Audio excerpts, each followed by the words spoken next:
UGC New Rules 2026. A book of equality or a new fear on campus. It is a cold morning on the streets of Delhi.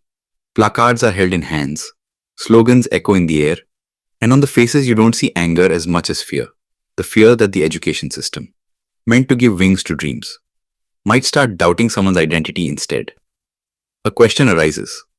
Has something really happened that college and university students have taken to the streets? Or is this just a misunderstanding, fueled further by politics and social media? This fear and this curiosity lead us to the story of the new UGC rules that have sparked a nationwide debate. January 2026. The University Grants Commission, or UGC, issued new regulations for higher education institutions. The name sounds extremely positive. Promotion of Equity in Higher Education Institutions Regulations 2026. Rules to promote equality in education. On paper, everything looks beautiful. Equality, fairness, strict action against discrimination. But the moment these rules reached the ground, the picture changed. From Delhi to Uttar Pradesh and Bihar, students and organizations from the general category came out on the streets. On social media, one question began trending. Has the general category now become the weakest? UGC claims that these rules are not against anyone. Their only objective is to ensure that no student in colleges and universities faces discrimination based on caste, religion, gender, or any identity. In a country like India, where the roots of social inequality run very deep, this intention does not sound wrong in itself. But the issue is not intent. It is implementation. And this is where the controversy begins. Under the new rules, it has been made mandatory to set up an Equal Opportunity Center, or EOC, in every college and university. This center will specifically help students from deprived and backward sections, whether it is academic difficulty, fee-related issues, or complaints of discrimination. The EOC will provide guidance in every case. On the face of it, this sounds like a supportive system. But critics ask, why only for certain sections? Shouldn't equality mean having the same system for every student? Along with this, every institution must form an equality committee. This committee will be headed by the college principal or the university vice-chancellor. It will include representatives from SC, ST, and OBC categories, women, and persons with disabilities. UGC argues that this will ensure every section's voice is heard. But this is exactly where students from the general category object. They ask, if certain groups are given mandatory representation, can such a committee remain neutral from the very start? The biggest controversy has emerged around the Equality Squad.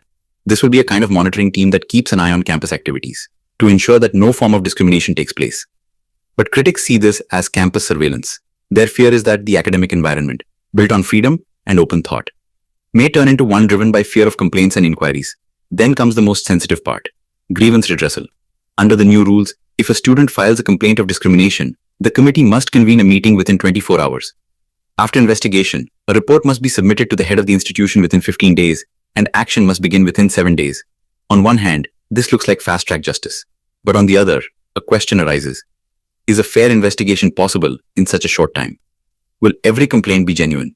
And if not, who will bear the cost? This is where the biggest point of controversy comes in. In the draft rules, there was a provision for punishment for filing false complaints, fines, suspension, and similar penalties. But in the final rules, this provision was removed. Meaning, even if a complaint turns out to be false, there is no clear punishment for the complainant. Students from the general category say this is what scares them the most. Their argument is that without a penalty, complaints can be misused. UGC says that fear of punishment should not silence genuine victims. Their argument is that even today, many students in India hesitate to file complaints of discrimination. If there is a provision for punishment, they may withdraw even further. This is a policy dilemma. On one side, the risk of misuse. On the other, the fear of underreporting. The controversy grew even bigger when the matter reached the Supreme Court of India. A public interest litigation was filed challenging Rule 3C of the new regulations. The petitioner argues that this provision violates Articles 14, 19, and 21 of the Constitution. The right to equality, freedom of expression, and the right to life and personal liberty. The allegation is that in the name of equality, certain groups are being treated differently, which itself creates inequality. The petition also states that these rules go against the core objective of the University Grants Commission Act. UGC's role is to ensure equal opportunity in higher education, not to make one group a default suspect. The court has accepted the petition for hearing, and now all eyes are on the Supreme Court's decision. Meanwhile, the government's position is different. Government sources say the issue is being given an unnecessary political color. The government claims the new rules are not against any section. Their only aim is to fix accountability on campuses and ensure that complaints of discrimination are taken seriously. The government also says that students are being misled by blowing up this issue just before the budget session. In the meantime, letters have also been sent to Prime Minister Narendra Modi and President Draupadi Murmu. The letters allege that these rules will deepen caste-based divisions.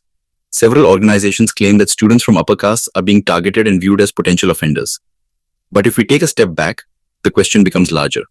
Are Indian campuses really free from discrimination? In recent years, several reports of caste-based discrimination have emerged from IITs, central universities, and other institutions. In some cases, students have even taken their own lives.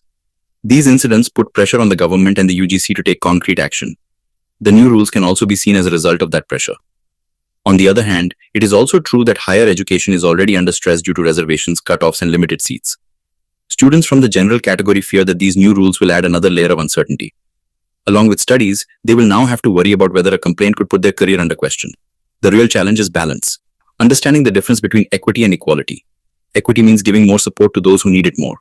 Equality means treating everyone the same. The new UGC rules place more emphasis on equity. But critics argue that equality cannot be sacrificed in the name of equity. The role of the EOC will not be limited to hearing complaints. It will have to monitor schemes for deprived sections, provide academic and financial guidance, promote diversity, and create an online complaint portal. If implemented properly, this system could make campuses more inclusive. But if it is used only for policing, there is also a risk of the environment deteriorating.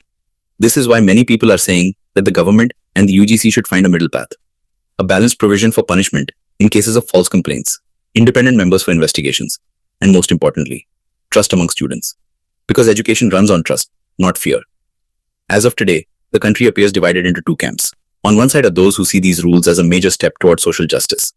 On the other are those who see them as a conspiracy against the general category.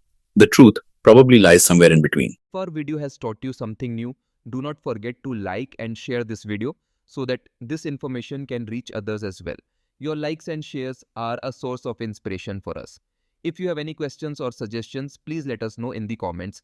It will be our honor to answer your questions and listen to suggestions. And yes, if you like our content, subscribe to the channel and press the bell icon so that you stay connected with every new story. Thank you.